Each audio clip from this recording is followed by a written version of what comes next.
está en su trono, que habita en luz inaccesible.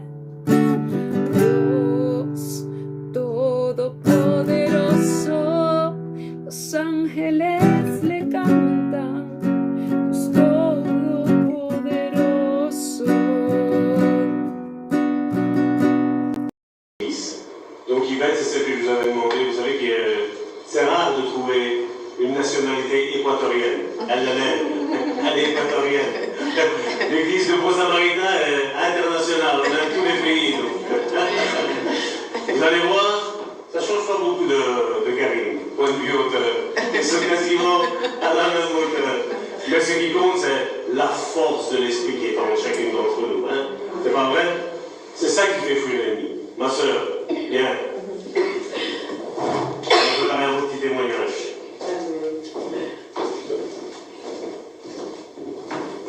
Seigneur vous bénisse. Moi, je suis une petite place. Que Seigneur vous bénisse ce matin. Je suis tellement contente d'être ce matin ici au Pérou. Et ça fait, je crois, 12 ans que vraiment on attendait des venir ici, mais dû à la pandémie, c'était pas possible. Mais je pense que Dieu a écouté mon prière et pouvoir être là pour moi c'est vraiment un rêve et puis une prière exaucée, on peut dire. Et le plaisir de connaître ma soeur, la prophète Karine, et notre pasteur et prophète aussi, et Salvatore. Je suis tellement contente et puis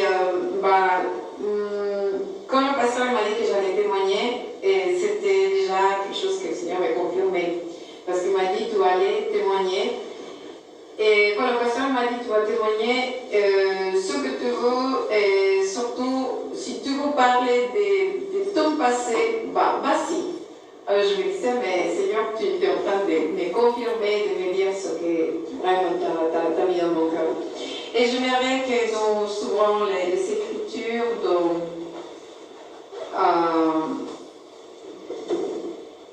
Daniel, chapitre 4, verset 2. Alléluia. Je suis tellement contente parce que c'est pas la même chose qu'on voit de l'autre côté et surtout de connaître à chacun de vous. Je suis tellement contente. Alors, on lit la parole au nom de Jésus. Il dit, à partir du verset 2, il m'a semblé bon de faire connaître les signes et les prodiges que Dieu suprême a opérés à mon égard. Que ces signes sont grands, que ces prodiges sont puissants. Son règne est un règne éternel et sa domination subsiste de génération en génération. Amen. Amen. Et j'aimerais témoigner un petit peu de où le Seigneur m'a sorti. Et je suis née, comme le pasteur l'a annoncé, je viens de l'Équateur. Et c'est difficile comme nous ne connaissons pas le Seigneur, on commet beaucoup d'erreurs. Moi, je suis née d'un couple qui n'était pas marié. Et mon père, en ne connaissant pas le Seigneur comme ma mère, on m'a eu sans me planifier. Et voyons comment l'ennemi commence on va dire, à détruire, parce que l'objectif de l'ennemi, c'est surtout que les mariages soient brisés. Moi, je suis née d'hors de mariage. Et ça m'a amené, en fait, à ma mère, en fait, de haïr mon père, de m'avoir en étant célibataire, battue pour mon père. Et surtout, ce que je trouve dans l'actualité, qu'il y a beaucoup d'enfants qui naissent en fait en n'étant pas désirés. Et je vois en fait par rapport à beaucoup de frères et sœurs qu'il y a beaucoup de personnes blessées dans les églises parce qu'ils étaient rejetés, ils ne s'étaient pas planifiés depuis le ventre de sa mère. Et puis plus tard, on trouve des hommes et des femmes pleins de haine envers le monde et puis on ne sait même pas pourquoi. Moi, j'étais la même chose, j'étais plein de rancune, de violence, de la haine, de la rage envers ma mère. Surtout souvent je me disais, mais pourquoi je suis née? Pourquoi je ne suis pas mort, comme dit le prophète Jérémie? Pourquoi être venu à la terre en n'étant pas désiré? Pourquoi être venu ici sans un but? Mais tout le monde en connaît que sans Jésus, sans le Seigneur, on n'a pas de but dans la vie. Mais quand on connaît le Seigneur, ça change tout. Et il apporte la joie, il apporte comme ce matin, la sœur Karine nous apportait, de faire tomber cette Goliath. Et je suis née et j'étais battue depuis le ventre de ma mère. J'ai reçu en fait de la maltraitance et ma mère elle avait essayé de m'avorter. Je suis vraiment un miracle, comme vous, c'est un miracle que nous soyons ici, parce que je ne sais pas comment ta maman, ton père, il t'a conçu. Peut-être tu viens dans un mariage plein d'amour, mais le mien, ce n'était pas ce cas-là. Et en essayant ma mère de m'avorter, elle n'a pas réussi, on va dire, parce que les pastilles ou les médicaments qu'il avait pris, elle n'a pas pu, elle a dû que m'avoir. Mais malheureusement, depuis tout petite, j'étais maltraitée. J'étais maltraitée pour ma maman parce qu'elle ne m'acceptait pas et parce que ma mère elle était abandonnée pour mon père. Et je comprenais pourquoi j'avais envie tout le temps de me suicider. Depuis l'âge de mes 10 ans, j'avais essayé à 3 fois, je pense, et puis même en étant grande, de me suicider. Mais je ne comprenais pas que depuis le ventre de ma mère, j'avais donné l'accès à la mort. Parce que nous pouvons voir certaines personnes dans l'église, certaines personnes qui essaient de se suicider, mais on n'arrive pas à les céder parce qu'on a donné un droit légal à l'ennemi à travers de la mort, à travers de l'avortement, à travers du suicide. Mais surtout, c'est merveilleux quand tu connais la parole, comment Dieu vient restaurer, comment Dieu vient donner la vie, comment Dieu il vient donner ses sources de vie quand tu es tout sec. Mais je voulais parler quelque chose que le Seigneur il me disait, surtout des paroles de malédiction, que des fois nous lançons sans se rendre compte, que nous disons contre nous-mêmes ou contre les autres. Ma mère, quand j'étais plus grande, elle me disait, moi je te hais, je te déteste. Il disait, t'es une prostituée, t'es une drogadicte. À 8 ans, moi je ne savais pas. Je ne savais pas ce que c'était la prostitution. Moi je ne savais pas ce que c'était la drogue. Je ne savais pas ce que c'était l'alcoolisme. Mais tous les jours, ma mère, en fait, je n'étais pas bon à rien. Et puis des fois, quand on est en colère, les parents, le Seigneur me disait, dis, parce que peut-être, ce message, ce n'est pas peut-être pour vous, mais peut-être quelqu'un qui est dans le même endroit que ma mère, qu'elle le faisait, ça se rend compte. Plus tard, ces paroles qu'il a lancées, en l'air, on va dire, ils se sont accomplies. Parce qu'elle prophétisait, malheureusement, pour le diable, on va dire. Elle était en train de dire ce que j'allais être dans le futur parce qu'elle ne connaissait pas le Seigneur. Gloire au Seigneur. Mais plus tard, je suis devenue, chaque parole qu'elle avait lancée en me disant que j'étais indésirée, que j'étais bon à rien. Malheureusement, je suis devenue, plus tard, en étant, on va dire, je suis arrivée en Suisse parce que je voulais fuir de mon passé. Je voulais fuir de ce que j'étais. Je voulais fuir de l'angoisse, du malheur. Et même si tu pars en Italie, en Espagne, en Colombie, n'importe quel pays, tu vas fuir, mais si tu ne sors pas depuis la racine, si Jésus n'est pas là, remarcher comme un saut qui la vassaille, pour arracher ta douleur, ta souffrance depuis la racine, ça va rester là. Et tu vas continuer à parler de ton passé. Et tu vas continuer à ne pas être heureux. Et ce que disait Sœur Karine, c'est vraiment que tu arraches et que tu fasses tomber ton Goliath. Dans mon cas, comme je ne connaissais pas la parole, je connaissais mon religion. Ils m'ont adoctriné dans le catholicisme. Je ne connaissais pas vraiment Dieu. Je savais qu'il y avait quelqu'un. Mais tout le monde s'accroche à une religion. mais Jésus n'est pas religieux. Amen. Et j'étais violée, et depuis mon jeune âge, à partir de mes 4 ans, la personne qui gardait de moi pendant que ma mère elle allait travailler à l'hôpital, elle était infirmière, cette jeune femme, parce que c'était une jeune femme qui abusait de moi, et je ne savais même pas, c'est quand je me suis convertie, que le Seigneur, c'est pour ça que c'est important quand tu pries, quand tu parles avec le Père, le Seigneur te montre les choses parce que tu te dis, mais pourquoi je suis comme ça? Pourquoi mon destin est comme ça? Pourquoi mes actions sont mauvaises? Pourquoi? Mais des fois, tu ne comprends pas. Et c'est bon quand le Père il te révèle, il te montre qu'est-ce qui s'est passé dans ton passé pour pouvoir demander de l'aide au Seigneur et puis qu'il puisse guérir ton âme, qu'il puisse guérir ton cœur. Et je me souviens, je commençais une fois à me souvenir, en fait, tout à coup le Seigneur m'a dit, parce que je voulais savoir pourquoi en Suisse, il y avait beaucoup de femmes qui s'étaient attirées envers moi. Je ne comprenais pas pourquoi les gens ils me voyaient, puis les femmes ils s'étaient attirées envers moi. Et ça, je le raconte, parce qu'il y a beaucoup de jeunes filles ou de jeunes garçons qui s'étaient abusés.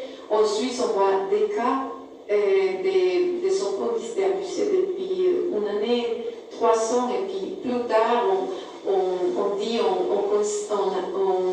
donne des conseils aux parents qui fassent attention, qui gardent son enfant, parce que tu ne sais pas qui tu es en train de laisser des enfants, on doit faire attention par rapport à, pas simplement à mon cas, mais il y a plusieurs cas comme ça en tout le monde. Et puis, ma mère faisait confiance à cette jeune fille, mais pendant que ma mère n'était pas là, elle faisait des autres choses. Et ça pour apporter des confusions sexuelles plus tard. Tu es attiré pour des femmes, tu es attiré pour des hommes, et tu dis, mais qu'est-ce qui se passe? Je suis une femme, mais ça peut te plaire une autre femme. Tu ne comprends pas ce qui t'arrive. Et dans mon cas, j'étais abusée sexuellement pour des hommes. Je suis arrivée en Suisse dû à mes abus sexuels.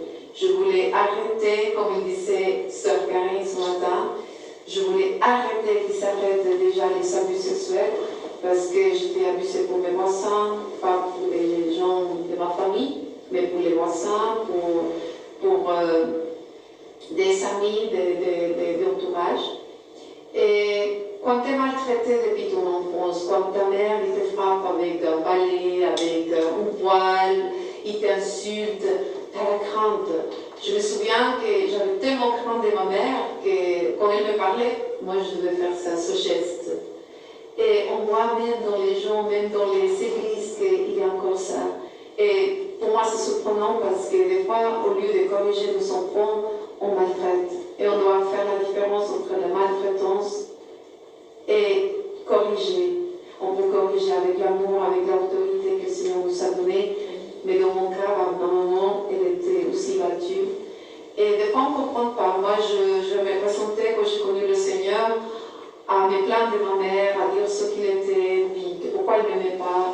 Et puis, le mot du Seigneur, c'est quand tu as cette communion avec le Seigneur, il commence à te montrer pour pas que tu juges les autres, pour comprendre que les autres sont eu un passé comme toi, que les autres étaient blessés, que ma saille, la mâchée, que ta yamansoye. Et que tu as besoin aussi de pardonner. Et le premier que Dieu il nous enseigne dans sa parole, c'est le pardon. Comme lui nous a pardonné sur la croix, comme lui il a versé le dernier goutte de son sang, jusqu'à la fin, il a prié pour nous pardonner, parce que nous ne savions pas ce que nous faisions. Il dit, Père, pardonne-les parce qu'ils ne savent pas ce qu'ils font. Et c'est vrai, beaucoup de personnes ils le font parce qu'on ne connaît pas le Seigneur. Et ma maman, elle était triste parce que je venais ici en Europe, mais je voulais fuir, comme je disais. J'ai eu un essai de kidnapping là-bas par plusieurs hommes. Et comme j'avais essayé de me suicider à plusieurs reprises, je me dis qu'il faut que je fuis d'Équateur, il faut que j'aille ailleurs, parce que pour moi, j'avais la haine envers mon peuple. Et des fois, ça me fait souvenir à le livre d'Esther. Des fois, je me souviens toujours de l'histoire d'Esther, et j'haïssais mon pays, j'haïssais les gens de ma nation parce qu'il me souvenait mon malheur, il me souvenait la souffrance, l'angoisse et la mort. Et en Suisse, j'ai connu mon époux. Mais je voulais raconter ce témoignage parce que je rencontre des personnes comme ça. Et c'est bien de guérir dans l'âme. Personnes qui se prostituent pendant qu'ils sont mariés, ou peut-être avant. Dans mon cas, j'aurais jamais cru que j'aurais arrivé jusqu'à là, mais j'ai dû toucher fond pour connaître Dieu. Et je me suis prostituée pendant que j'étais mariée. L'affection que je cherchais des lions libres quand j'étais adolescent, peut-être l'amour que je cherchais d'un père absent que je ne l'ai pas connu, et peut-être la figure paternelle qu'il y avait dans l'absence, parce que ma mère elle a dû faire des campagnes en nous, mais malheureusement elle ne pouvait pas parler avec moi parce que c'était que de la maltraitance en fait. Et je me disais, mais je pense maintenant en fait, puis on voit dans ce cas que les personnes on cherche en fait, qu'on ne connaît pas le père, la mère, on cherche cet amour dans les bras d'un homme, on n'a pas eu un père, et puis on cherche, dans mon cas c'était ça, je me suis réfugiée dans la drogue, la cocaïne, et l'alcool, et surtout je pense la fornication. Et quand je me suis mariée, je suis arrivée en Suisse, et je ne voyais pas dans le mariage, je ne voulais surtout pas me marier, et parce que je me souvenais de voir ma mère, en fait, elle était abattue jusqu'à le sang, ou mon père, et puis je ne voulais surtout pas me marier. Je me suis dit, je ne veux pas un homme drogadicte, je ne veux pas un homme qui me bat. Mais malheureusement, toutes les paroles que ma maman elle me lançait depuis toute petite, ils se sont accomplies un par un.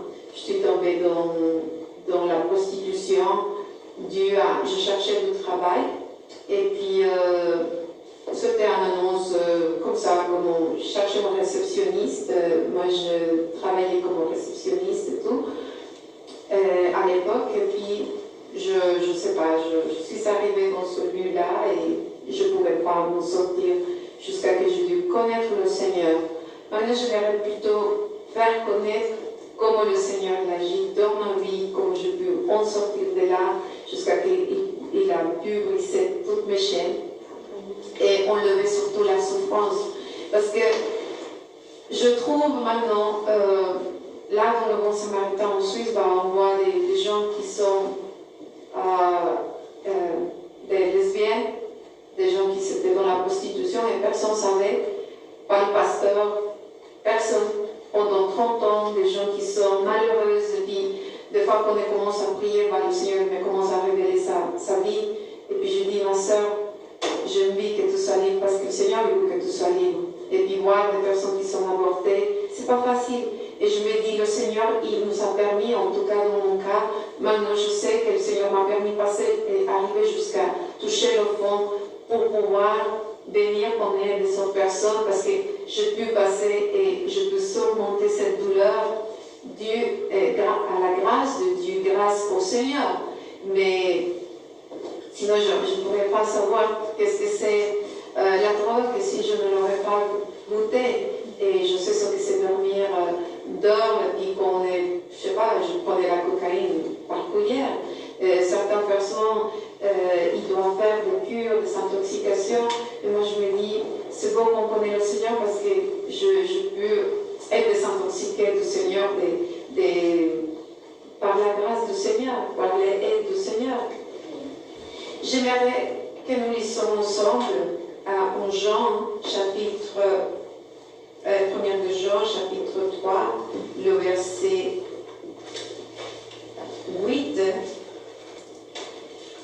Et dit, c'est lui qui pratique le péché et le diable, car le diable pêche dès le commencement. Le Fils de Dieu a apparu de détruire les œuvres du diable. Quiconque est né de Dieu ne pratique pas le péché, parce que la semence de Dieu demeure en lui, et il ne peut pécher parce qu'il est né de Dieu. C'est par là que se font connaître les enfants de Dieu et les enfants du diable. Quiconque ne pratique pas la justice n'est pas de Dieu, ni celui qui n'aime pas son frère. Et dans ma version, en espagnol, il dit c'est pour cela qu'il a parlé le Fils de Dieu, pour casser les liens du diable. C'est une autre version, mais moi j'aime bien cette version parce que c'est ça qui est juste délivrer, casser ces liens des drogues où les personnes n'arrivent pas à s'en sortir. Moi je voulais m'en sortir de la prostitution parce que j'ai dû perdre tout. J'ai dû perdre tout. Et on dit perdre tout, et j'ai dû perdre mon mariage. J'ai dû perdre mon enfant et j'ai dû perdre ma mission, et c'est comme ça que j'ai connu le Seigneur. Et en 2010, au début de 2010, j'ai décidé de divorcer. Et je me suis mise surtout dans cette histoire parce que je voulais pouvoir payer un avocat, parce que je ne supportais pas un homme jaloux, je ne supportais pas un homme menaçant, un homme, comment dire, une personne qui soit tout le temps en train de vouloir te manipuler, une personne qui avait la violence, on va dire, verbale.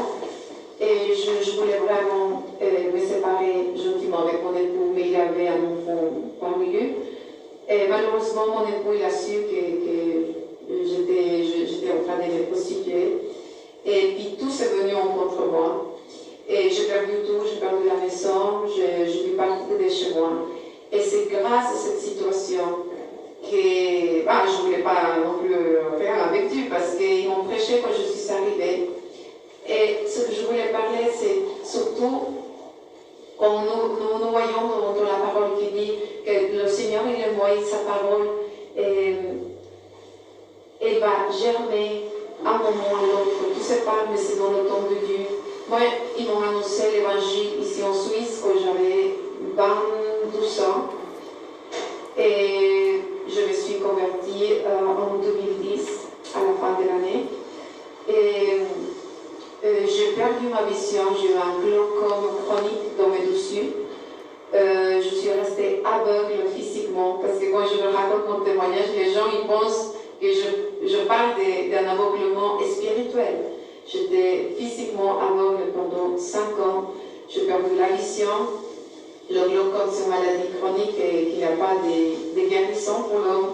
Mais pour Dieu, il n'y a rien d'impossible. Et tout le monde me disait que j'allais plus me voir, mais moi je savais. Et je raconte toujours, chaque fois que le Seigneur me donne l'ordre de raconter mon témoignage, chaque fois qu'il me dit tu vas parler de ça et tu vas raconter ça, de où je suis sortie, parce que la plupart des gens ils me connaissent comme la sœur aveugle.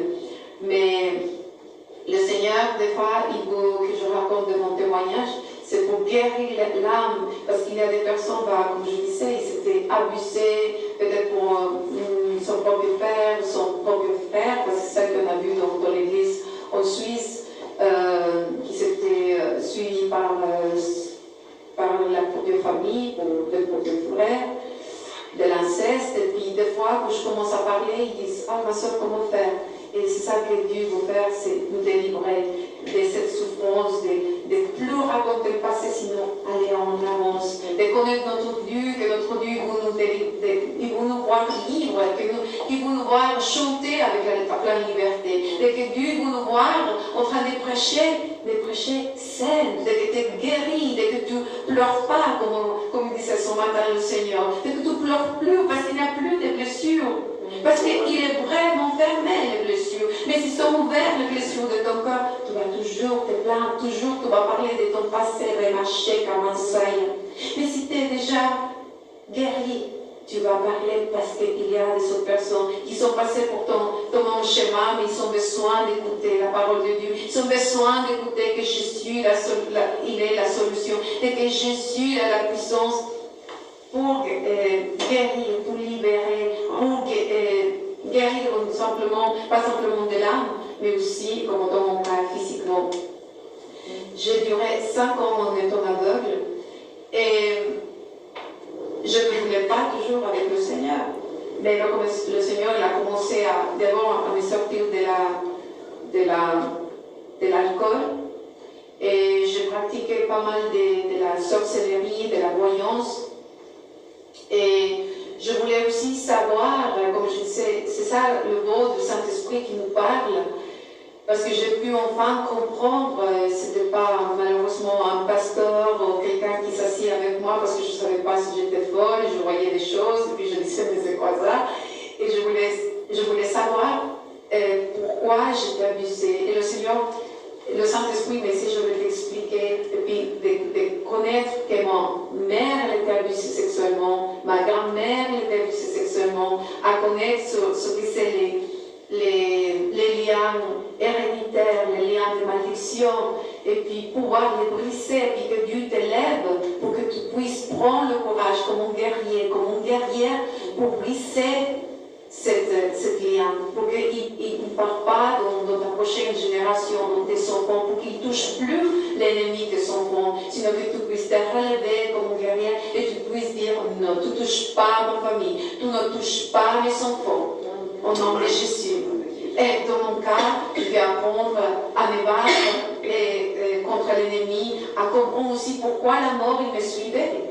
Parce que même en étant chrétienne, j'ai eu un accident où j'étais délivrée vraiment miraculeusement par le Seigneur. Je suis sortie sans gratinure, mais je me disais, mais pourquoi je tombe? Il y avait souvent des accidents jusqu'à que le Seigneur il m'a montré dans son vision de ma mère et comment mon père me frappait. Et le Seigneur a commencé à m'expliquer et à me dire depuis toute petite, parce qu'il y a un propos. En chacun de nous, il y a un propos et l'ennemi veut tuer ce propos. Je ne sais pas si tu es né, Dieu t'appelait pour être prophète, Dieu t'appelait pour être ministre, comme sœur Joséphine, pour louer le Seigneur, pour annoncer sa justice, pour annoncer à travers de la louange. Dans mon cas, le Seigneur il me disait ce qu'il allait faire avec moi. Mais comme il disait ce matin, le Seigneur, de quoi tu ne crois pas dans ton appel? Tu ne crois pas parce que les autres ne croient pas, mais quand tu viens avec une basse auto-estime comme moi, qui me disait, t'es moche, tu ne sers à rien, j'avais une basse auto-estime que je cherchais à me faire accepter. Maman, je n'ai pas besoin de me faire accepter pour le monde. Je sais que j'ai un Dieu qui m'aime, je sais que Dieu m'a créé. Mais avant, je devais être acceptée, je devais mettre des lentilles de contact, avoir mes cheveux blondes, et pour être acceptée pour la société, vouloir m'habiller comme la société, il me disait, maman, je ne peux pas vivre comme la société me dit, comme Pharaon, comme Nabucodonosor, il veut que je m'habille. Je ne peux pas me mettre la cape de Nabucodonosor ou d'Égypte, sinon comme le Seigneur veut m'habiller avec des nouvelles habits, comme servante, comme fille de Dieu, comme fils de Dieu que tu es. Et tout ça, on apprend avec le Seigneur. Et il commence à nous guérir, pas simplement de notre passé, mais à faire son œuvre petit à petit jusqu'à ce que tu puisses être libre de tout ce lien et apprendre à être libre du lien de la sorcellerie, de la voyance, parce que ce n'est pas évident quand tu ne connais pas qui c'était tes ancêtres. On voit en Suisse beaucoup de personnes qui sont données son âme à Satan et puis qu'eux-mêmes ils ne savaient pas, qu'ils avaient oublié. Et pendant qu'on commence à prier, le Seigneur commence à révéler que la personne il avait fait un contrat avec les ténèbres et puis qu'elle ne comprend pas pourquoi la mort il le suit. Et puis c'est beau de voir comment Dieu nous parle, que nous avons un Dieu qui se prend le temps pour nous, il nous visite pendant que nous dormons. Dans mon cas,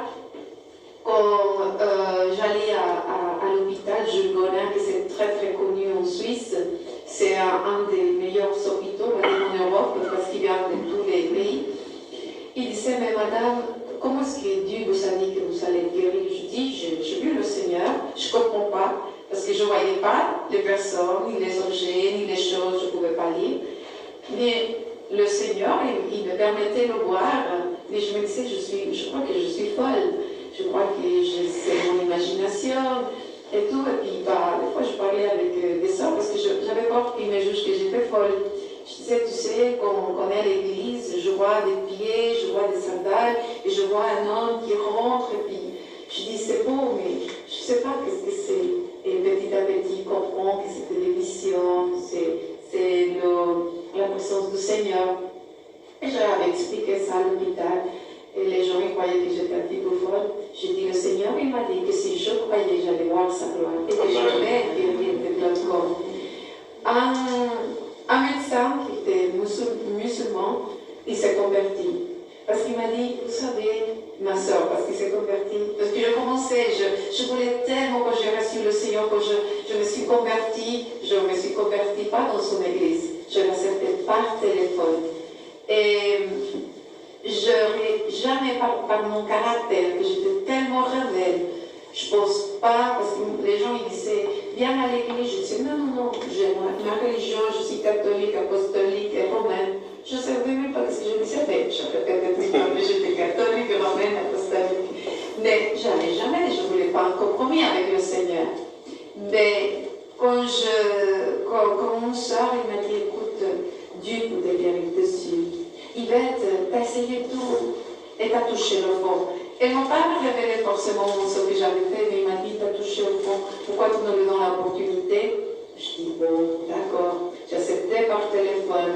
Et je dis pour quelqu'un, parce que peut-être quelqu'un qui nous regarde de loin, il peut accepter le Seigneur en étant là de l'autre côté, de dire qu'il rentre dans son corps le Seigneur et qu'il prenne sa vie en main. Je me souviens que je dis non, je ne vais pas à l'église, j'acceptais.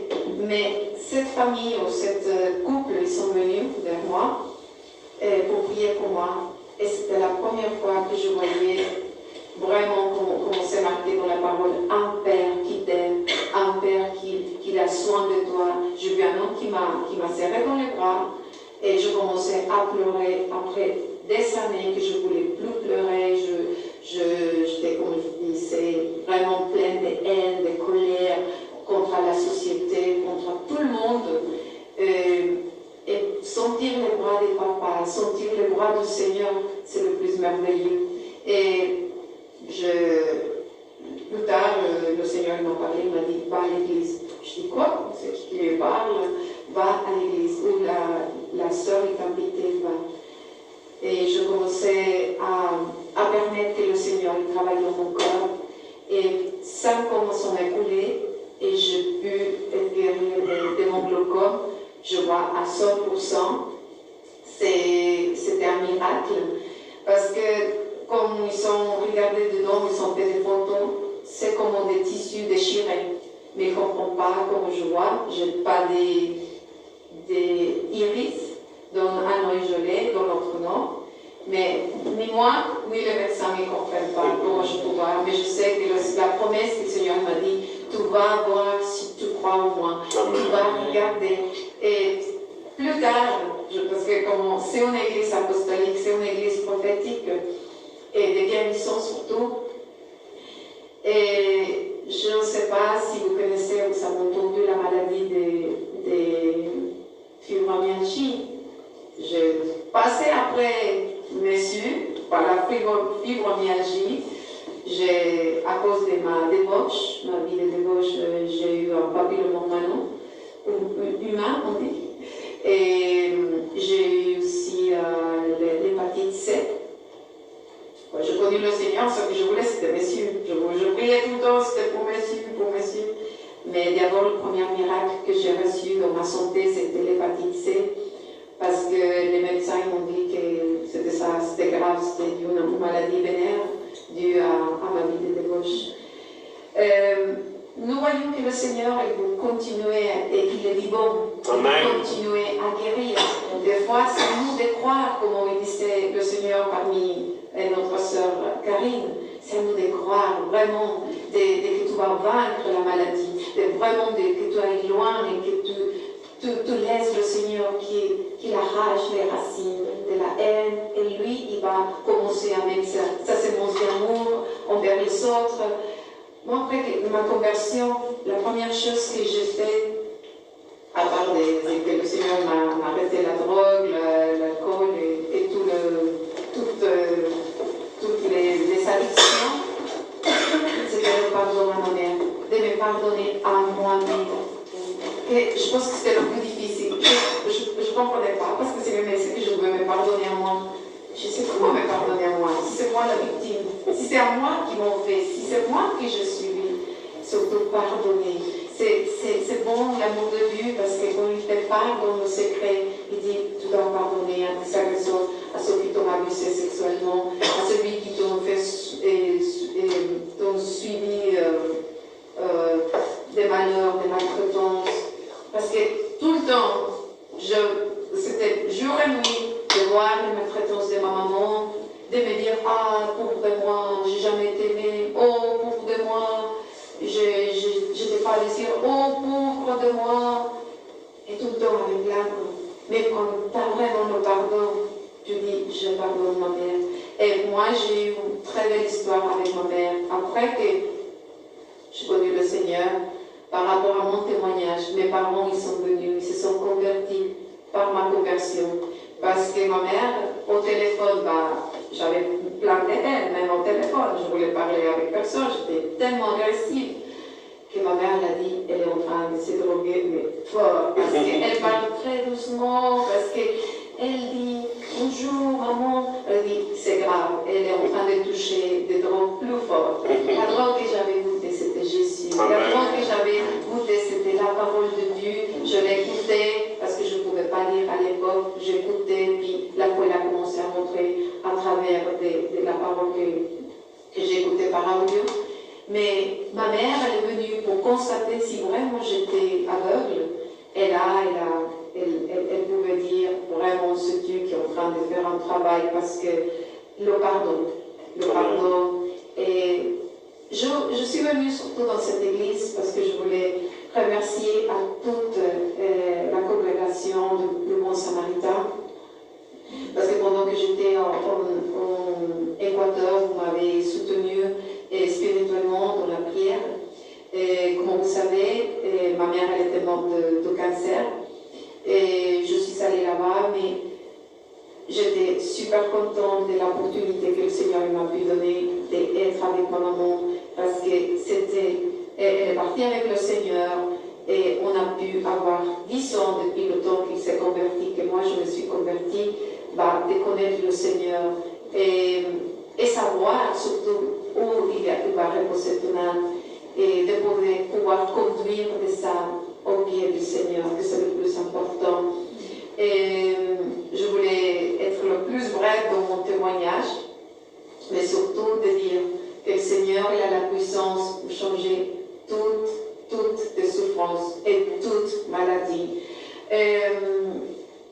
Dans la fibromyalgie, un point que j'aimerais vous en parler, ce que j'ai compris par rapport au Seigneur, c'est qu'il y a des maladies qui viennent dues à l'amour de pardon, à l'amour pour la haine, l'amertume. Et Dieu nous permet de passer des fois pour certaines choses, pas que Dieu nous donne cette maladie, mais c'est à toi de pardonner, d'être bien. Et j'aimerais lire le dernier chapitre, puis après on va continuer avec le pasteur Salvatore, et qui se trouve en Luc, chapitre 7, et c'est le verset 49, si je ne me trompe pas.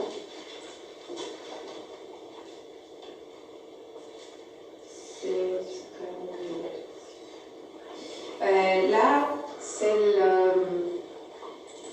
c'est l'histoire qui touche ma vie, parce que c'est mon histoire.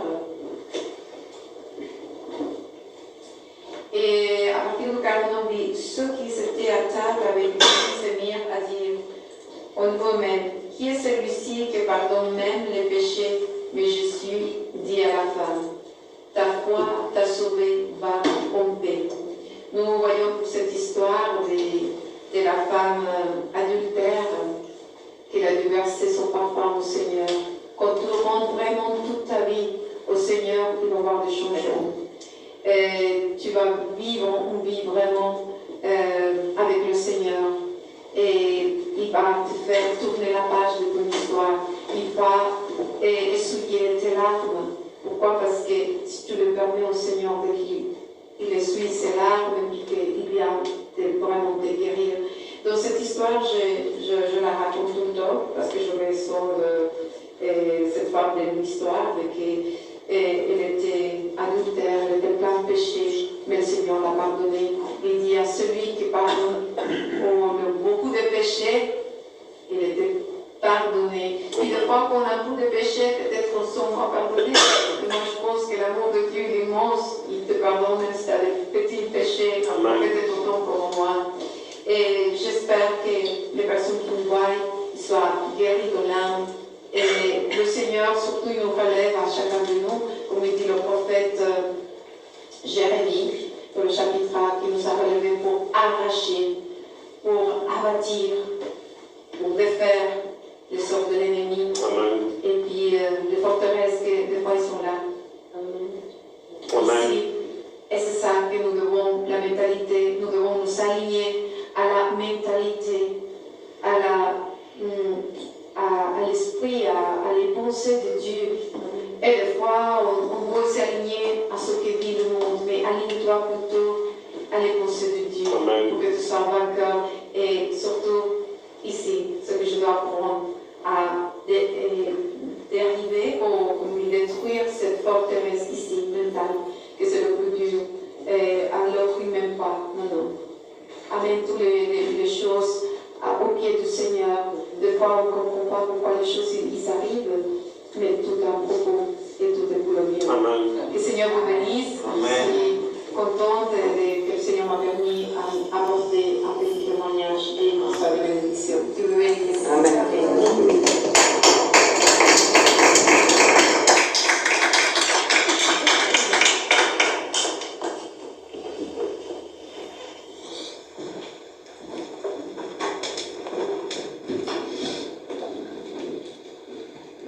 Moi, j'aimerais bien rebondir dans une chose que la sœur Yvette, elle a dit.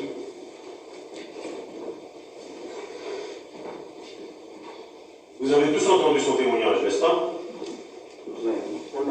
Ce que j'ai entendu moi, vous l'avez entendu vous, c'est pas vrai? Et vous savez, peut-être qu'il n'y a pas toutes les choses qu'elle a faites dans ta vie, dans ma vie. Mais je vais vous dire une chose, regardez dans quoi Dieu a été la chercher. Dans quoi Dieu a été l'extirper. Il l'a lavé, il l'a sanctifié. Et je vais vous dire une chose, il l'a glorifié. Alors, vous comprenez le rôle de l'Église, mes frères.